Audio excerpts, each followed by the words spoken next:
तो दोस्तों आज का प्रसंग है नंबर 1, भाई का हक मारने वाला सुखी रहता या दुखी। नंबर 2, कर्मों का फल भोगना ही पड़ता है। तो दोस्तों वीडियो शुरू करने से पहले मेरा आप सभी से अनुरोध है, यदि आपने अभी तक हमारा चैनल सब्सक्राइब नहीं किया है तो प्लीज़ आप हमारे चैनल को अभी सब्सक्राइब कर लें, क्योंकि आपका एक सब्सक्राइब हमारे लिए बहुत ही महत्व रखता है। देखिए दोस्तों, एक बार भगवान शिव कैलाश पर्वत पर बैठे हुए थे, तो भगवान शिव से मिलने के लिए माता पार्वती प्रस्थान करती हैं। जब रास्ते में जा रही होती हैं तो उनकी निगाह मृत्युलोक में 2 सगे भाइयों पर पड़ती है, जो कि एक भाई दूसरे भाई की बेईमानी करने में लगा हुआ था। तो माता पार्वती के मन में ये विचार आता है कि आखिरकार भाई भाई के पीछे क्यों पड़ा हुआ है, भाई भाई की जान का दुश्मन क्यों बना हुआ है। उनके मन में ये प्रश्न चल रहा था और भगवान शिव के पास पहुंच कर के वो कहने लगी, प्रभु मेरे मन में 2 प्रश्न हैं, मुझे आप उनका उत्तर देकर के पूरी तरह से संतुष्ट कर दीजिए तो मेरे मन को बहुत शांति मिलेगी। दोस्तों भगवान शिव कहने लगे, ठीक है पार्वती, तुम अपने दोनों प्रश्न बताओ।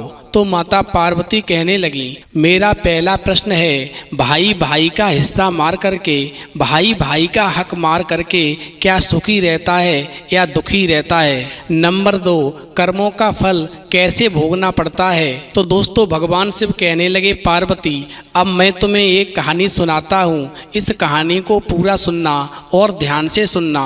इस कहानी को सुनने के बाद में निश्चित ही तुम्हारी समस्या का समाधान होगा और तुम्हारे दोनों प्रश्नों के उत्तर तुम्हें शीघ्र ही मिल जाएंगे। दोस्तों भगवान शिव कहते हैं, पार्वती एक गांव में एक किसान रहता था, उसके परिवार में उसकी पत्नी और एक लड़का था। कुछ सालों के बाद में पत्नी की मृत्यु हो गई। उस समय लड़के की उम्र लगभग 15 वर्ष की थी। किसान ने दूसरी शादी कर ली। उस दूसरी पत्नी से भी किसान को एक पुत्र प्राप्त हुआ। अब किसान की दूसरी पत्नी भी कुछ समय के बाद मर जाती है। दोस्तों भगवान शिव कहते हैं, पार्वती किसान का बड़ा बेटा जो पहली पत्नी से प्राप्त हुआ था, जब वो शादी के योग्य हुआ तो किसान ने बड़े बेटे की शादी कर दी। फिर किसान की भी कुछ समय बाद मृत्यु हो गई। दोस्तों भगवान शिव कहते हैं, पार्वती किसान का छोटा बेटा जो दूसरी पत्नी से प्राप्त हुआ था और पहली पत्नी से प्राप्त हुआ बड़ा बेटा, दोनों भाई साथ साथ रहते थे। अब कुछ समय के बाद में क्या होता है कि किसान के छोटे लड़के की तबीयत अकस्मात खराब हो जाती है। तो बड़ा भाई जो था वो वैद्य के पास में लेकर जाता है और उसका इलाज करवाता है, लेकिन छोटे भाई को किसी भी प्रकार की कोई राहत नहीं होती है और उसकी तबीयत दिन पे दिन बिगड़ती जाती है। तो भगवान शिव कहते हैं, पार्वती इस प्रकार से बड़े भाई की जो पत्नी थी वो अपने पति से कहती है कि दिन पे दिन हमारा बहुत खर्चा हो रहा है और इनकी तबीयत में भी सुधार नहीं हो रहा है, अतः हम एक काम करते हैं कि हम तुम्हारे छोटे भाई यानी अपने देवर को वैद्य के द्वारा दवा में जहर डलवा करके खिलवा देंगे।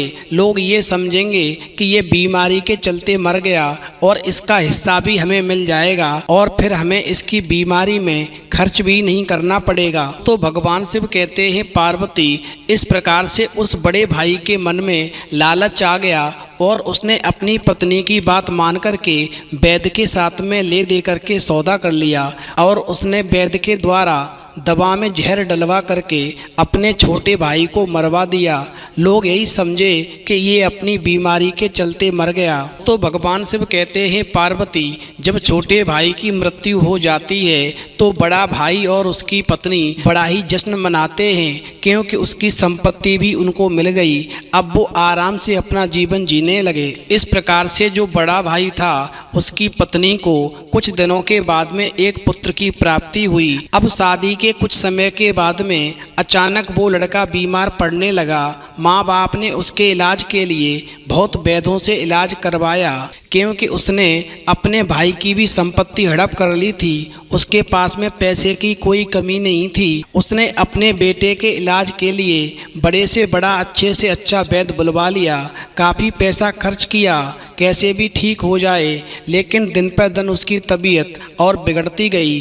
वो रोजाना बहुत कमज़ोर होता जा रहा था। अब उसके शरीर में केवल अस्थि पिंजर ही शेष रह गए थे। तो भगवान शिव कहते हैं पार्वती, एक दिन वो व्यक्ति अपनी पत्नी के साथ में अपने बेटे को चारपाई पर लिटा करके और दोनों पत्नी अपने बेटे के पास में बैठे हुए थे और उनकी हालत बहुत ही दयनीय होती जा रही थी। वो अपने बेटे की बीमारी से बहुत दुखी थे।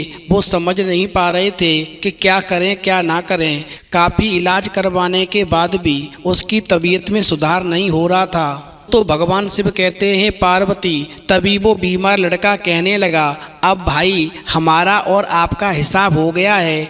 अब केवल कफन और लकड़ी का हिसाब बाकी है, उसकी तैयारी कर लो। जैसे ही बीमार लड़के ने ये बात कही तो उसका पिता सुनकर के एकदम से सोच में पड़ गया और कहने लगा, मैं तुम्हारा भाई नहीं हूँ, तुम्हारा बाप हूँ। तुम मेरे बेटे हो और ये तुम्हारी माँ है, तुम कैसी बातें कर रहे हो। तो भगवान शिव कहते हैं पार्वती, तभी वो लड़का कहने लगा, नहीं, मैं आपका वही भाई हूँ जो आपने मुझे जहर खिला करके मरवाया था और मैंने तुम्हारे पुत्र के रूप में जन्म लिया।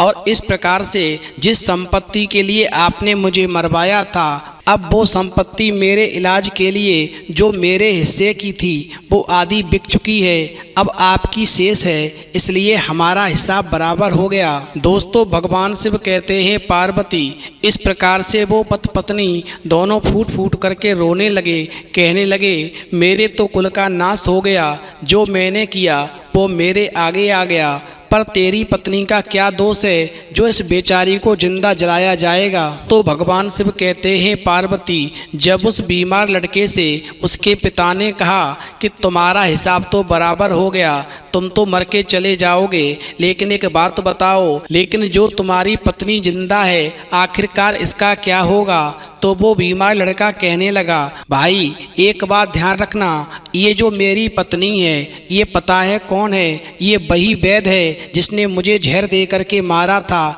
तुमसे तो मेरा हिसाब किताब बराबर हो गया, अब इस वैद्य से भी मुझे हिसाब किताब बराबर करना है, इसलिए एक काम करो, सती प्रथा की रस्म के तहत इसे भी मेरे साथ में जला दो। इस प्रकार से वो लड़का अपनी अंतिम सांसें छोड़ देता है और जब उसकी चिता जलाई जाती है तो उस चिता के ऊपर वो वैद्य जो था, जो उसकी पत्नी के रूप में आया था, उसको भी उसमें जला दिया जाता है। इस प्रकार से भाई का हिस्सा मारने की सजा उसके भाई को भी मिली और जो वैद्य था वो उसकी पत्नी के रूप में आया और जिंदा जलाया गया, इसलिए उसकी पत्नी को भी मिली। तो दोस्तों इस प्रसंग से हमें ये सीख मिलती है कि हमारा जीवन है जो वो उतार चढ़ाव से भरा हुआ है, इसके पीछे हमारे अपने ही कर्म होते हैं, हम जैसा बोएंगे वैसा ही काटना पड़ेगा। किसी ने सही कहा है, कर्म करो तो फल मिलता है, आज नहीं तो कल मिलता है, जितना गहरा अधिक हो कुआं उतना मीठा जल मिलता है,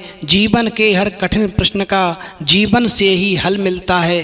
तो दोस्तों कभी भी अपने भाई के हक की बेईमानी ना करें, जो भाई का हिस्सा मारते हैं वो जीवन में कभी सुखी नहीं रहते, कर्म का फल एक दिन निश्चित ही भोगना पड़ता है। तो दोस्तों इस वीडियो में इतना ही, फिर मिलेंगे एक नई वीडियो में नए प्रसंग के साथ, तब तक के लिए जय श्री राधे, जय श्री कृष्णा।